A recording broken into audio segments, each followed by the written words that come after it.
Well, good morning. Wow, this is a full room.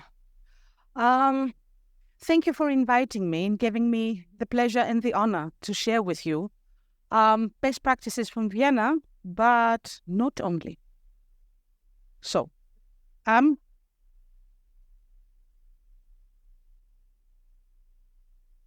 let me try. No, I would not like to experiment with the buttons anymore. Who knows what happens next? Yes.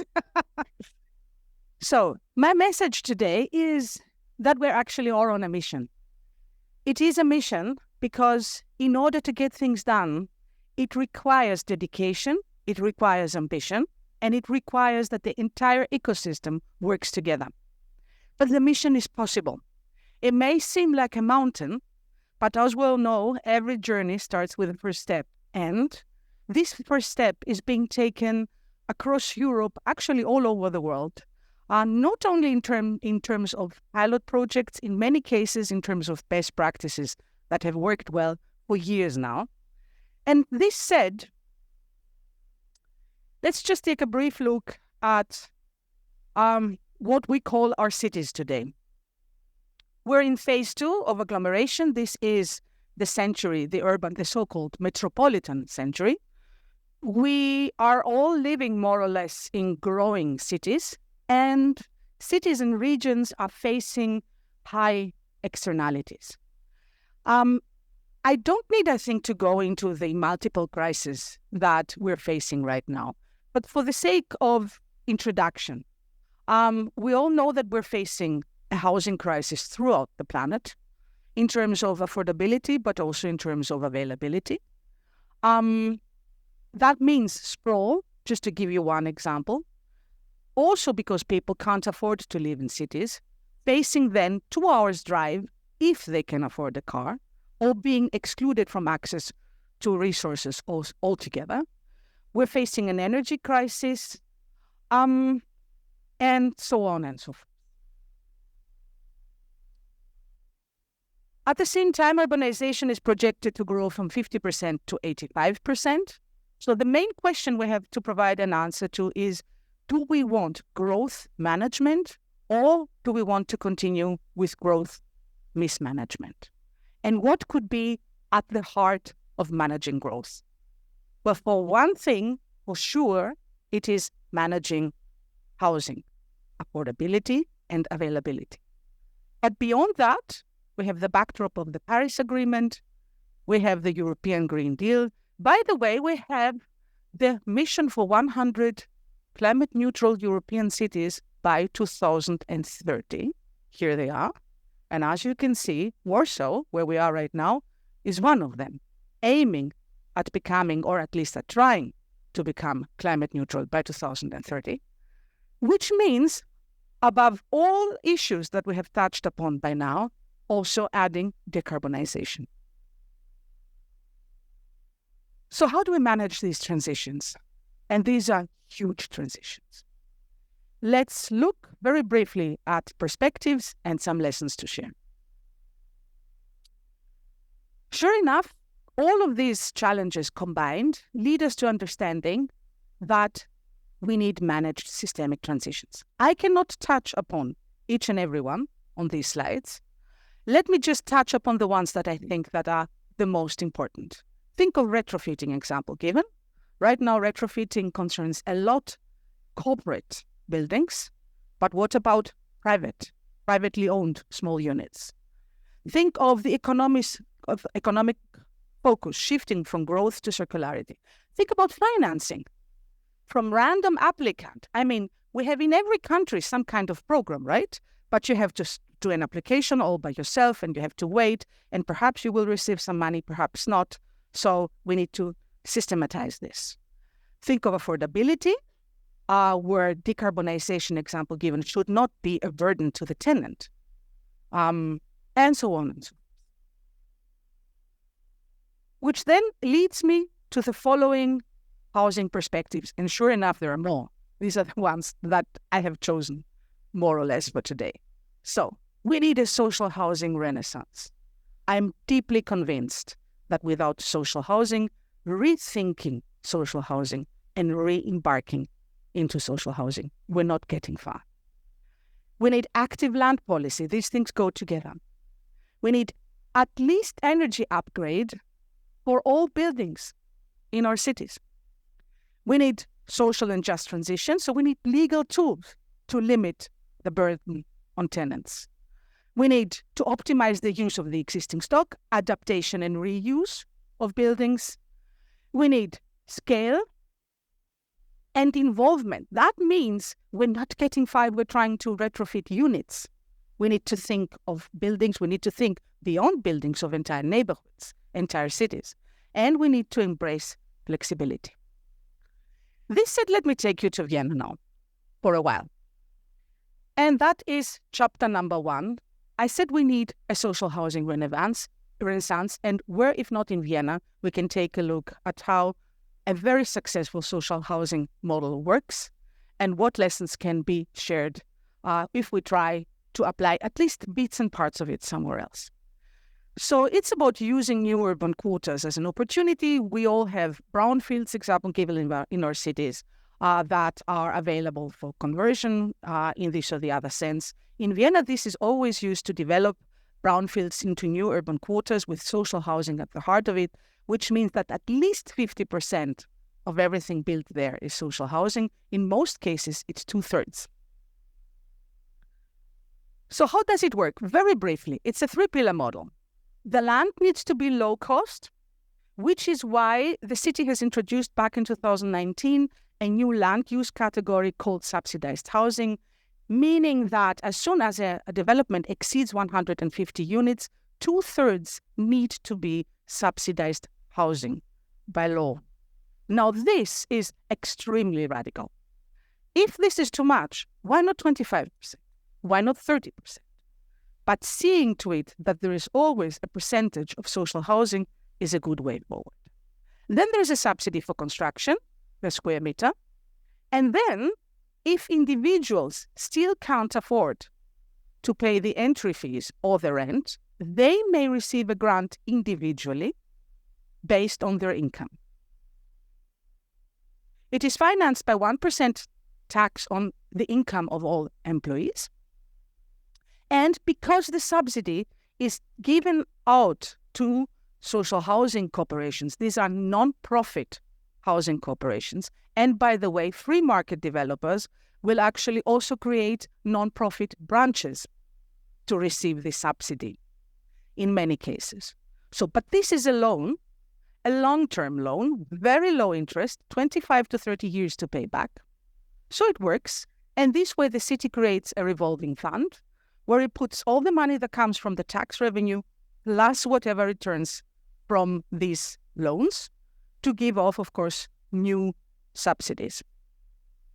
And here's the big wow, it is not targeting vulnerable groups alone, it's targeting middle class. By the way, these are old income limits. I somehow took the wrong slide. Now we are well beyond 57,000, I think, for a single person household. And well beyond 100,000 for a 4-person household. And that is net income. That means 75% of the Viennese population qualifies for social housing. So social housing has no stigma. And remember that I said before, if somebody still can't afford, they can actually receive an individual grant. But you do not know who in the building receives an individual grant and who not. So here it is, what it is about, and that's actually in a nutshell, and that's actually all possible because it is a real cost rent. So there's a subsidy for construction, the land is low price, and the developers are non-profit, so it's a real cost rent, which is affordable. And here comes the big wow. On the one hand, we have really a huge variety of sizes, of typologies of projects. These are projects, collaborative housing projects, where the tenants have designed the buildings and their units themselves. These function as community magnets and are an excellent example of how these can be also used for involvement of local communities and activation. And here's another example. Swimming pools on the rooftops are not seldom, they're not the exception, because in many cases, there will be no garages, no underground garages. There will be shared parking facilities in form of overground garages. And the money saved for this is given back to the tenants in form of amenities like this. The city aims at 7,000 additional subsidized units a year, and there are housing competitions where developers will compete against each other for a parcel of land. So resulting in projects that are diverse in architecture, they're ecological, they're cost efficient, and they need to be participatory. So you can see that the entire system produces this kind of quality and this kind of, let's say, diversity in projects.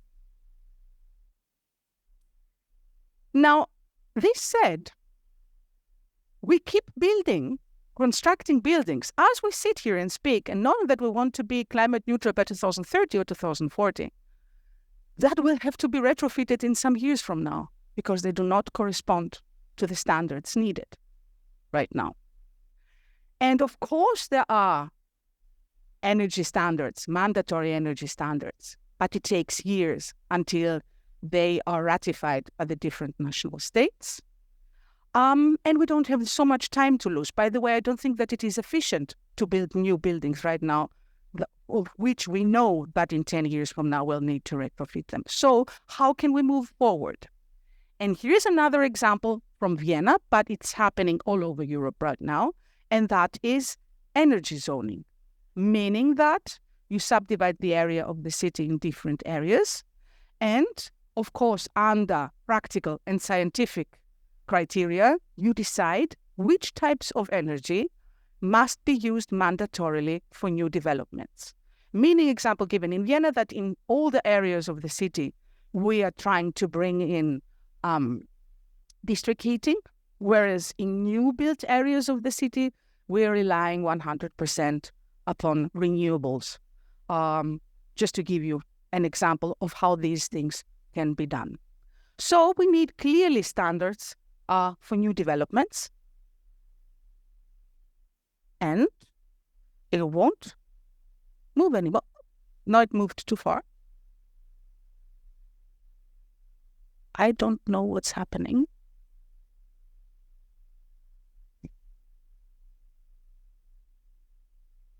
Okay. It hates me. I hate you too.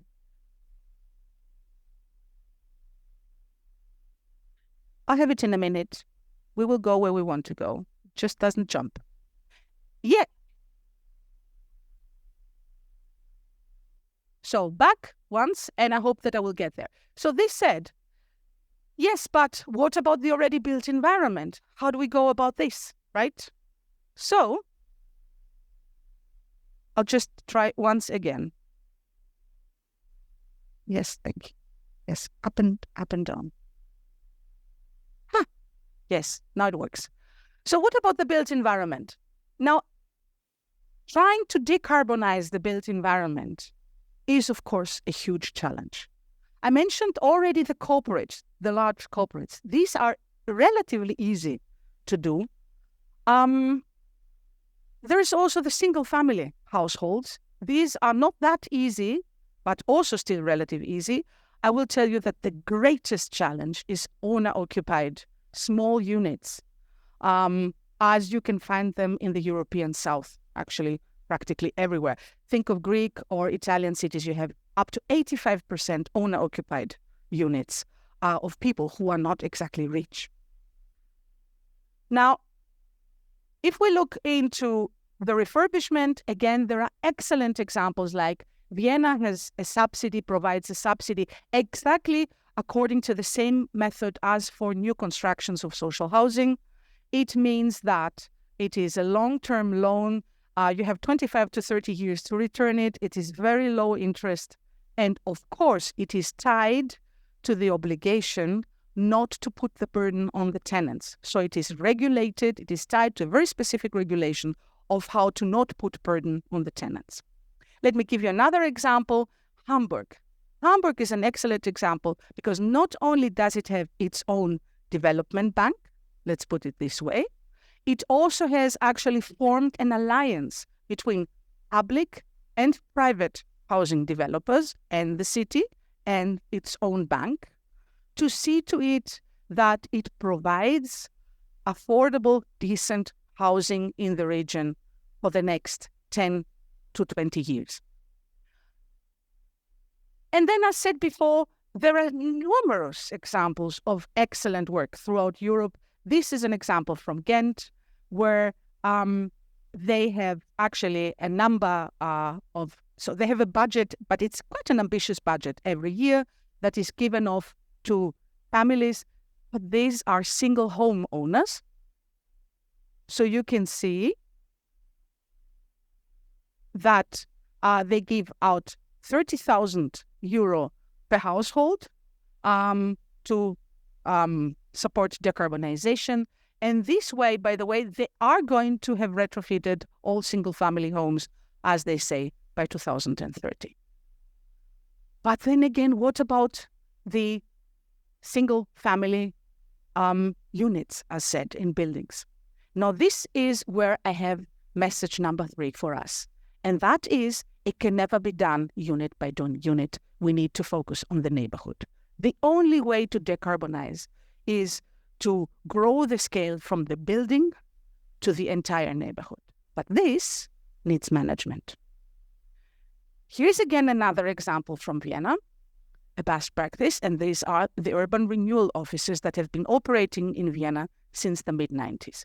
What are they? These are non-for-profit, again, companies of urban planners, architects, geographers. In many cases, they will have in the team social workers that have actually knocked on every door, talked to every landlord, and made sure, on the one hand, that there is enough information about the possibilities to renovate, to uplift a building, and every unit, of course, but have also made sure that the tenants know who to talk to if too much burden is put upon them, which I think is crucial. Now, what they have also done was to steer it block by block, because it doesn't make much sense to have one building being retrofitted here and the other one at the other end of the city. So trying to steer it block by block makes, of course, lots of sense.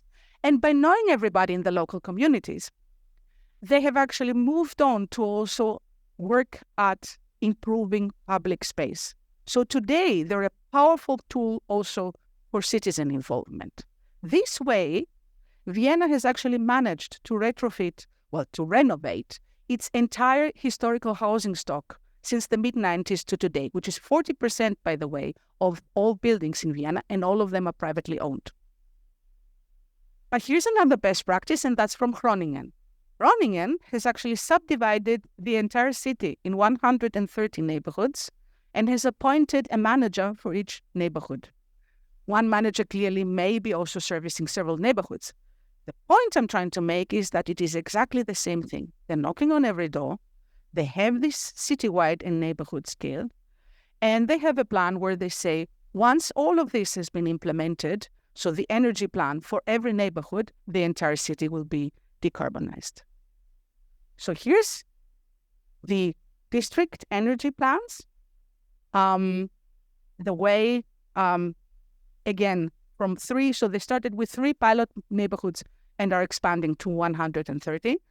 And the logic behind it, the system behind it, is to work neighborhood by neighborhood. Which leads me to the 4th point I'd like to make. PPP is not only welcome, it's the only way we can decarbonize cities and the only way we can produce affordable, decent housing, actually within the years and the decades to come. This can never be done by the public hand alone. The public hand cannot afford this alone, and it cannot steer and organize this alone. So be it social housing the way I have described it, it is also a PPP, by the way, or be it decarbonization at unit scale, at neighborhood scale, at city scale, we need to work together. We're not getting anywhere if we don't work together. Which brings me to the new form of PPP, because today it's not only about public-private partnership, it's also about public-rural partnership. And that means activating people, involving local communities, creating solutions that will address you and me and give us the opportunity to do something ourselves. And here's an example from Vienna, given the crowd-funded citizen-owned power plants, solar power plants, that have been a huge success. We have more than 30 of them. The first one sold out within 24 hours. No, actually, not true. 2 hours. That's it. We opened up selling the shares and the platform collapsed. Right now, it never takes more than 2 days to sell out one. And it just shows how much people want to do, but they need to have opportunities to do so. So in this case, for citizen action, we need grants and subsidies, of course. But let me make here also another point. We need legal innovation. We need example given to create prototype contracts, prototype solutions that will give the opportunity to embark in this way, not having to reinvent the wheel from city to city every time. Bringing me to practically the last chapter that I would like to touch upon, and that is social inclusion. Now, it is about affordability, and in many cases, it will not be able, for this or the other reason, to embark in large numbers of new social housing construction. So how do we go about activating what we already have? There's a lot to be said, and a lot that is being done right now throughout Europe. Let me give you one example. Athens just embarked in a program of converting empty office buildings into social housing, to be used, by the way, for refugee families, and not only. So the idea is here, of course, to start with vulnerable groups. There is an excellent social renovation program in Barcelona, where owners of units can receive subsidy, and they will have then, of course, rent limitations on the basis of this subsidy. And this way, the city creates, beyond new development, a specific number of social units in privately owned buildings to be rented out each and every year. This is something that is actually regular the case in German cities. So across Germany, you can see how this is actually something that is also being practiced. And I would only like to, in the end, to stick to the Airbnb challenge that we'll know that we're having in our cities, where, again, Barcelona, I think, is the most active, best example throughout Europe, having identified all units that are being used to be rented out as Airbnb, and actually reaching out to all owners, making different offers to make sure that they can get them out of Airbnb. For sure, this is something that we will have to revisit in terms of legal tools as well. So here's the last challenge that I would like to touch upon today, and that is implementation. Even if we have all of these things in mind, where do we actually start, and how do we start? Do we start in areas where we have the highest demand? Do we start in middle-class areas of our cities? Do we start where we have an active community? Do we start where we can have very quick successes and be able to then use this as an argument to be able to scale up in the entire city? Think of example given a project to decarbonize an entire neighborhood. Which neighborhood do you choose to start first, and why? There are many, let's say, ways to arrive to where you start. My message is you have to start somewhere. And that means whatever you choose may be the right approach, because it's never the same for every city. But start, please. What do you need to start, though? We need general mandatory standards. We need dedicated funds, grants, and incentives. And we need prototyping local solutions as investor portfolios. If you look again into what is happening right now, I think Great Britain is the best example where with 3CI, I don't know if we have people from Great Britain here, but with the Connected Places Catapult and 3CI, what they're doing is that they're working into creating investor portfolios for entire neighborhoods and to actually make sure that these solutions are prototyped so that other cities can take them and apply them easily as well. And I have to say, I'm looking at what they're doing every week, hoping that I can take some to bring them over to continental Europe. So we need to exchange and we need prototyping solutions here. And it's also about governance. And here the message is collaboration. So we need local multi-stakeholder agencies at the local level.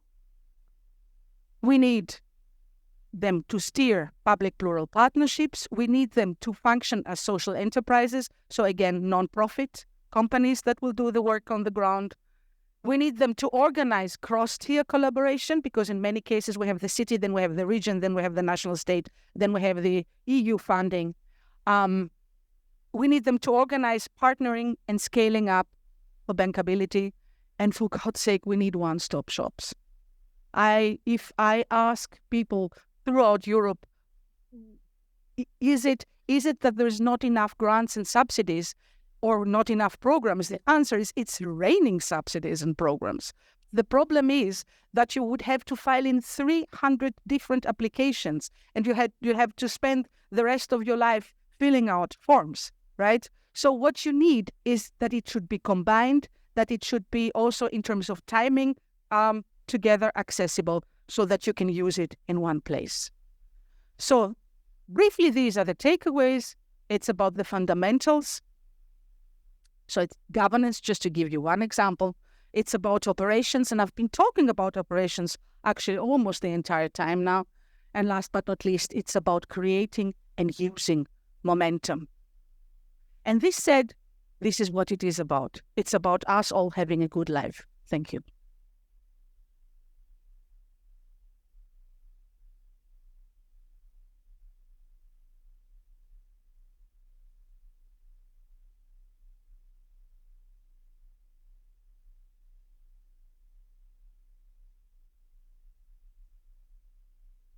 Thank you very much for this very interesting presentation. Now it's chance for all of us to take part in it a little bit actively. Maybe we have time for 2 questions because we have still a lot to do today. But if we have some question from the room, there will be microphones waiting for you. Yeah, we have a question.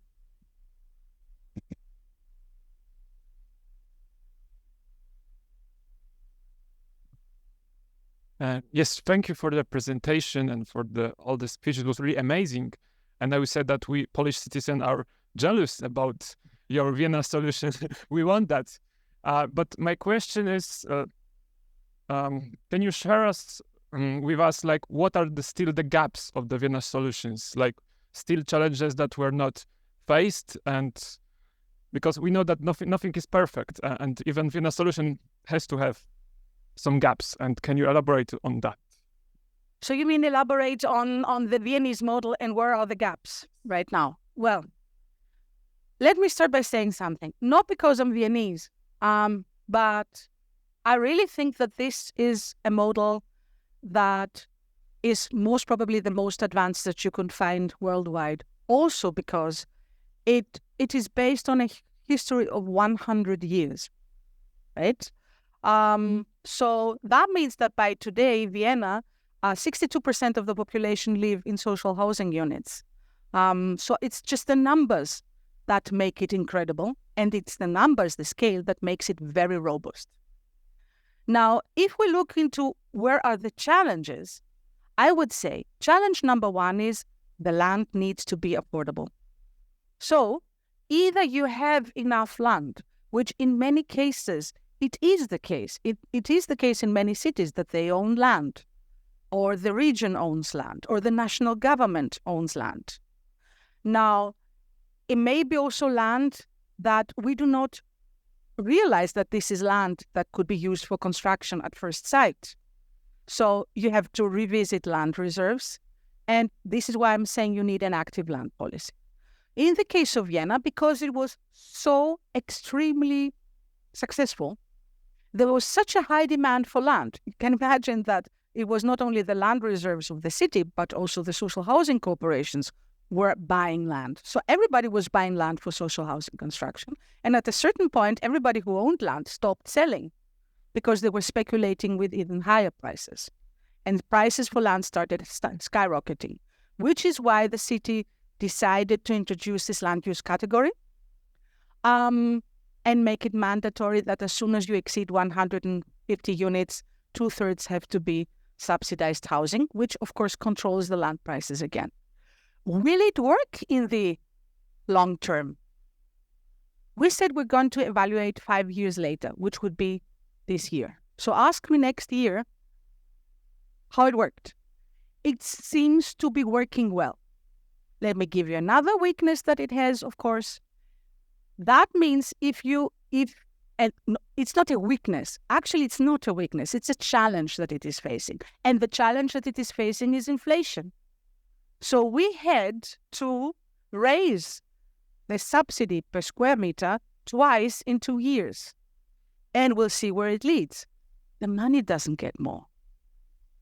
So the numbers will clearly drop. What is the good news? They may drop, but they will not stop.